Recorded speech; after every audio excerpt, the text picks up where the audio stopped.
এই তো নিয়ে চলে এসেছি একদম দেশি কই মাছ। আর তোমরা আমার ভিডিওতে শুধু কই মাছেরই ভিডিও দেখো বেশি, তাই না? এটাই ভাবছো। আসলে জানো তো, কই মাছটা খেতে ভীষণ পছন্দ করি। আর এখন তো একটু ঠান্ডা ওয়েদার, কই মাছটা একটা আলাদাই টেস্ট এই ঠান্ডার মধ্যে। ওই জন্য বেশি কই মাছটা আসে আমাদের বাড়িতে। আর কি বলো তো, আমি তো ভিডিওর জন্য আলাদা করে কোনো রেসিপি বানাই না। যেটা আমি ঘরে বানাই সেটাই আমি এডিট করে তোমাদের জন্য আমি ছাড়ি, যাতে তোমরা দেখো, কমেন্ট করো। আর আমিও তোমাদের সবার ভালো ভালো কমেন্ট করে অনেক খুশি হই, আরও যেন ভিডিও করতে পারি। তো যাই হোক, তো আজকে আমি নিয়ে এসেছিলাম 850 গ্রাম কই মাছ। আর 850 কই মাছ দাম নিয়েছিল 450 টাকা মাত্র। খুব চেনা জানা ছিল, তাই কম দাম একটু নিয়েছিল দাদাটা।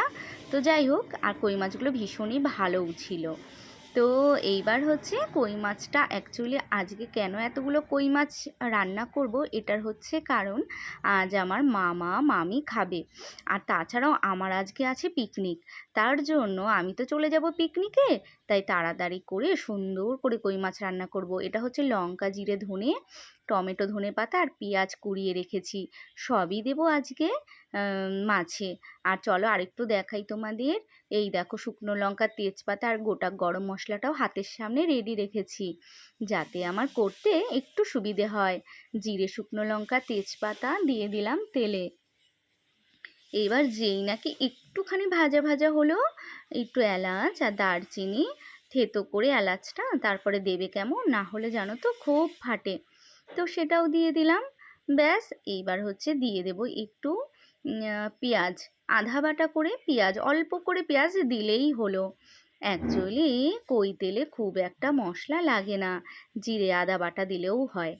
তো আমি যেহেতু একটু আম, মানে ঝোল ঝোল করবো, তো একদম টেলটেলে হয়ে যাবে বলে আমি একটু পেঁয়াজ দিলাম, এই আর কি।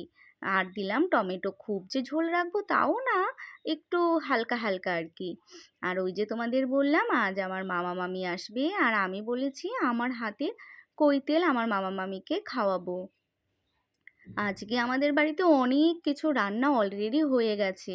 আর আমি বলেছিলাম লাস্টে আমি কই তেল মাছটা করেই আমি বেরিয়ে যাব। ওই যে বললাম আমার পিকনিক আছে। যারা আমার চ্যানেলে নিয়মিত আছো তারা আমার পিকনিকের ভিডিও অলরেডি 2 দিন আগেই দেখে নিয়েছো, তাই না বলো তো? তো যাই হোক, যদি না দেখে থাকো তাহলে আজ আমি কিন্তু পিকনিকে খুব নাচানাচি করেছি, একটু দেখে এসো, আশা করি ভালো লাগবে। আর এই তো এখানে হচ্ছে জিরে গুঁড়ো, একটুখানি ধনে গুঁড়ো, আদা বাটা, কাঁচা লঙ্কা চিড়ে দিয়ে দিলাম, সঙ্গে যেন একটু হলুদও মিশিয়ে রেখেছিলাম। আর এই তো সব কিছু তেলে দিয়ে এবার সুন্দর করে কষাবো। কোনো রকম শুকনো লঙ্কার গুঁড়ো দেইনি, টোটালটাই কাঁচা লঙ্কা চিড়ে দিয়েছি। জানো, শুকনো লঙ্কা দিলে না ভীষণ পেট জ্বালা করে, ওই জন্য যতটা পারি আর দেই না। তো যাই হোক, এবার দেখো সুন্দর কষা কষা হয়ে গেছে। পাশে গরম জল ফুটিয়েছিলাম, সেটাও ঢেলে দিলাম। এক হাতে ভিডিও বানাই তো, আর এক হাতে আমি ঢালছিলাম, তাই একটু নড়ে গেছিলো ক্যামেরাটা। তোমরা একটু আমাকে মানিয়ে নিও। আর এই দেখো, ঝোলটা যখন খুব সুন্দর ফুটে এসেছিলো জানো তো, আমি কই মাছটা দিয়েছিলাম। আর আমার তো এই ভুলটা খুব হয়, কই মাছটা দেওয়ার সময় ভিডিওটা যে আমার অনই হয়নি সেটা আর খেয়াল করিনি। তো এই তো ধনেপাতা দিয়ে দিলাম, দিয়ে এইবার হচ্ছে একটু ঢেকে দেব, তারপরেই কিন্তু আমার মাছ কিন্তু হয়ে যাবে কমপ্লিট। আর কই তেলটা তো কম বেশি আশা করি আমরা বাঙালিরা সবাই ভালোবাসি, বলো? তো কই মাছ এমনই একটা জিনিস যে ফুলকপি আলু দিয়েও ভালো লাগে, বড়ি দিয়ে, তারপরে অনেক রকমভাবে রান্না করা যায়। তবে আমার বাড়িতে তো বেশি কই তেলটাই হয়। কেন জানো তো, কই তেলটা না সবাই খেতে বেশি পছন্দ করে। তবে আজকে তো আর আমার খাওয়া হবে না, আমার তো পিকনিক আছে, আমি রাতে এসে খাবো। এই ভিডিওটা আমি 2-3 দিন পর বানাচ্ছি। সত্যি কথা বলতে সবাই খেয়ে খুব প্রশংসা করেছিল। তোমরা যারা নতুন আছো একবার করে খেয়ে দেখো। এই তো একটু সর্ষের তেল অ্যাড করেছি।